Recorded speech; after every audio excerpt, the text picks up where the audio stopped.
Give you a quick overview for those of you that missed how to do a work cited with just a quick example. If you are just using a basic article, which is what I have right here, you are going to follow the guidelines that are based on the MLA format, and that is linked in Google Classroom under this same tab as well. But let's just do one together. Okay, so I do have an author of this article. Her name is Emma Goldberg. All right. If it does have an author, you're going to use it. If it doesn't, you're not going to use it. So let me make sure this is Times New Roman 12-point font, and let's get started. So we're going to start with Goldberg, and we're going to do comma Emma. All right. First dot, last name, period, space. So if I didn't have a author, I would just skip that part and go on to the title. So I have quotation mark, a 2-year, 50 million person experiment in changing how we work. Notice my title is capitalized where it's supposed to be. Even if the whole thing was in all capitalization, I would still need to fix that, okay? Because it's only those major words that are capitalized. If you notice right here, in isn't one of those major words, so it's not capitalized. I have a period, quote, space.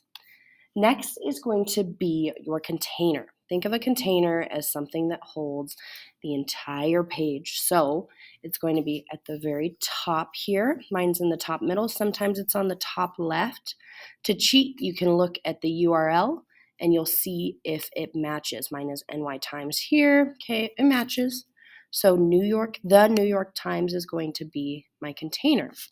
I'm going to italicize it. Okay, the New York Times. And we got a comma here, an italicize, and a space. Next thing is the publisher. So if the container's at the very top of the page, the publisher, we're going to scroll all the way to the bottom. Now this is the hardest one to see because it is often hidden at the bottom. You are going to look for the copyright, which is the C with a circle around it and usually a date, and it's next to that. So it's very similar to my container. It's the New York Times Company, all right? And that's really fine, even if it matches completely. New York Times Company, comma space. All the way back up for our date. If it doesn't have a date, you skip it. It's not the copyright date. Sometimes it might be when it's edited. You can use that. But this one, it does have a date. It's right here.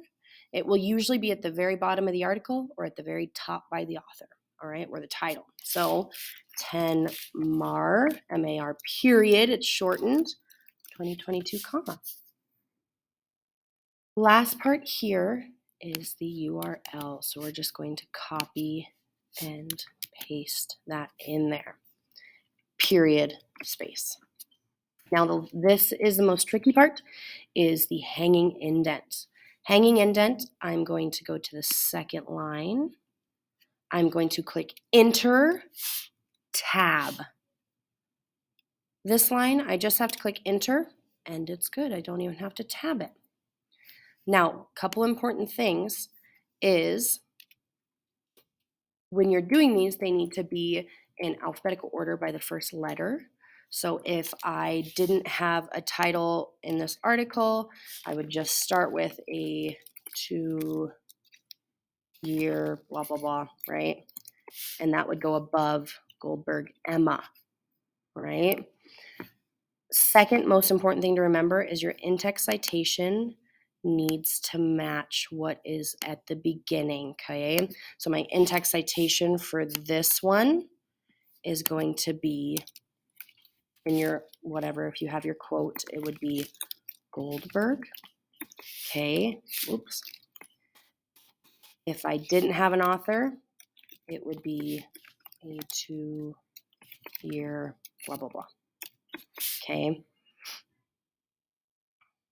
Take those periods out so it doesn't confuse you guys. All right, but it'd be the whole title. I'm just feeling lazy. I guess I can copy and paste it. There we go. So this would be my in-text citation. If it did have that author, and if we're pretending it didn't, that would be my in-text citation for the article without the author. So when I'm looking through your papers, this is what I'm looking for to match these up, all right? Just a super quick overview. If you have two authors, let's say it's Emma Goldberg and Shay Mangold, I would go with Goldberg, Emma, and Shay Mangold, okay? And the in-text would be Goldberg and Mangold. I do not want to give her that G. All right. If it has more than 3 authors or more, say Goldberg worked with a lot of people, it would be Goldberg ETAL, or that same thing inside parentheses. All right, music started, so classes started. Just a quick overview. I hope this helps. Good luck.